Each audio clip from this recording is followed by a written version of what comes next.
In today's tutorial, let's spruce up your winter wardrobe and make a big triangle scarf using some sock yarn. Let me show you how to do that right after this.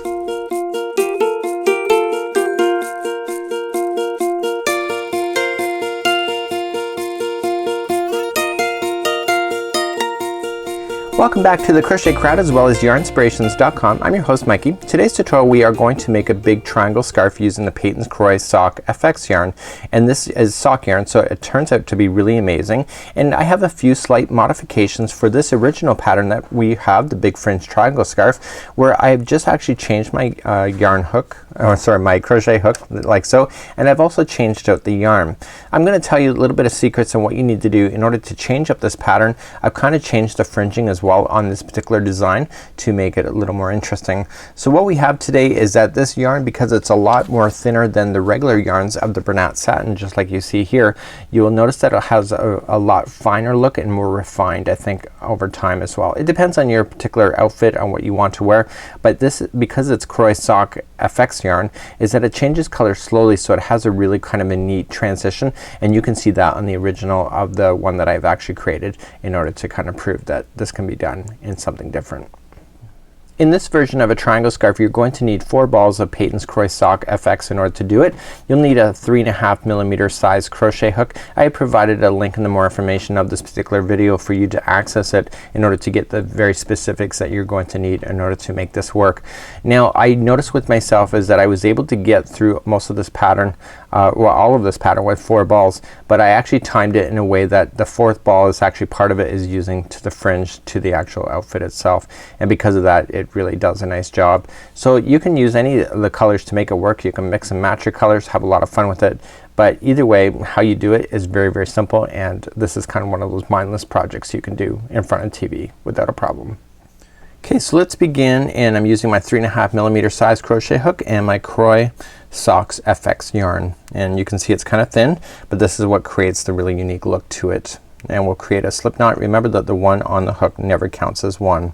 So we're just simply going to chain 4.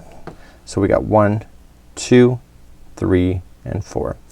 So let's move on to row number 1. We are going to double crochet into the beginning chain, so the starting chain. So wrap the hook first, go into the starting chain, and double crochet 2 times. So the difference between the big one and the big fringe scarf in this one is obviously the size of hook and how meticulous that the stitches look, and because it's more refined look, it has a very different look when it comes to actually wearing it. Let's turn our work and go up to row number 2. Row number 2, turn our work, and we're going to chain up 3. So we're always going to start off by chaining 3 to begin, and we're always gonna put 2 double crochets right into the same stitch right underneath it. So always, always, always. Okay, so if you heard anything in this video, that's always the rule. Okay, and in the row number 2 we want to chain 1 and then come into the very last turning chain and double crochet 3 times into that last one. And then the repeat pattern is starting to become obvious in the next row. So once you get that done, let's turn our work and move up to the next row. In row number 3, always, always, always we're going to chain up 3. So 1, 2, and 3, and then double crochet into the very starting one and double crochet that 2 times. So you have a total of 3 in there, because remember that the chaining in 3 counts as a double crochet. Once you get that done, you're going to chain 1. You come to the next chain 1 space and you double crochet 3 times.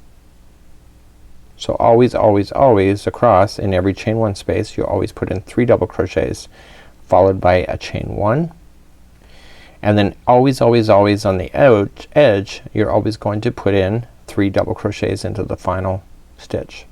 This is what makes it grow into a triangle. So you can see the difference between this video and the other one that I just did. I did the big one. The difference of the sizing is huge, but this one looks a lot more refined and it's for a very different kind of look. Let's turn our work and go up to row number 4. Let's turn our work and number 4.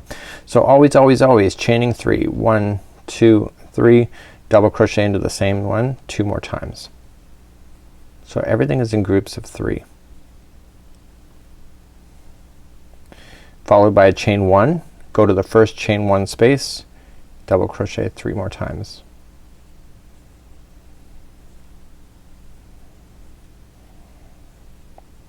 Followed by a chain 1, go into the next chain 1 space. So it's just getting wider and wider. Followed by chain 1 and then the final. And that was row number 4. I'm gonna turn our work and do row number 5 as the final, just to kind of get you on your way, and then we'll cover the fringe next. Turn our work for number 5. So you can see that the pattern is starting to develop, and we chain 3 to start. So 1, 2, 3, this is row 5, and double crochet right into the beginning one as always. This Crochet FX socks, it changes color slowly and it's amazing. So we follow by a chain 1 and then 3 double crochet into the next chain 1 space. So it's like granny squares, but it's a triangle.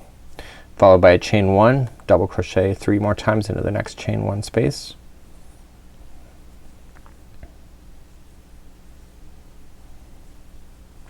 Followed by a chain 1 and then next space. So the only difference is every row there's more and more spaces to work with, because it's getting bigger and bigger. Okay, and then chain 1, do the final, and it's in the last one. So it's always, always, always in the last stitch. This is what makes this one mindless, because it's just, the rules are just so simple. So you're going to continue to do that. So in my particular size that I did, and I have the measurements right here, is that mine is about 43 to 44 inches in across the top, and it's done with the 4 balls of sock yarn, and there's enough to do fringing. So we're gonna cover the fringing next, and if you want to do a child size in this, it's about 30 to 35 inches. I would suspect, but don't quote me on this, that it price 3 balls of the Crochet FX socks for a child size version, but I would grab 4 anyway just to make sure that you got enough. So let's cover the fringing next. So you'll just continue to work that, and let me show you how to do fringing. So in the fringing of mine, I didn't go all the way up, all the way from the bottom to the top. I only went up to 8 spots. So I have 1 in the bottom, and then I went up 8 increments. Okay, so you see 1, 2, 3, 4. So this is 4. I only went up to 8. Okay, and I did that on both sides. So my fringing is actually a different measurement. So my fringing, the original lengths are 21 inches, not 36 like the original big scarf. And so all I just do is I lay it down on a tape measure and I measure it, and then I just grab the yarn and I just kind of use my fingers and I kind of get the length I need, and then I roughly cut it. So I just kind of group it and I roughly cut it. And I have to trim anyway when it's not perfect, and I just trim off all the edges so that there's no loops, like so. So there it is, and you can see it's not perfect, but that's okay, nothing in life is. So let's just group it together, and I have a bigger hook, so you'll need a bigger size hook, because the smaller hook, there's lots more yarn here.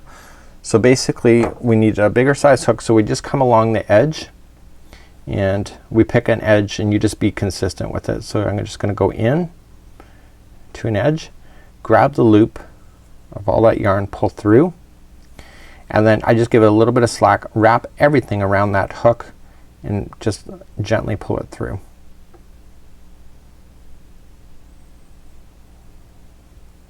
Just like that. So now the fringing is then all attached. So the secret of fringing is that because I went in this way, I'm always going to want to do that, because if I come the other way, this knot is going to look different from one side versus the other. So that's something that you have to watch for. And this is a triangle scarf using sock yarn. I think you'll find it amazing, and you get these kind of really cool looks using the Peyton's Crochet Socks FX yarn, just like so. Until next time, I'm Mikey on behalf of the Crochet Crowd as well as yarnspirations.com. Have a super week. We'll see you again.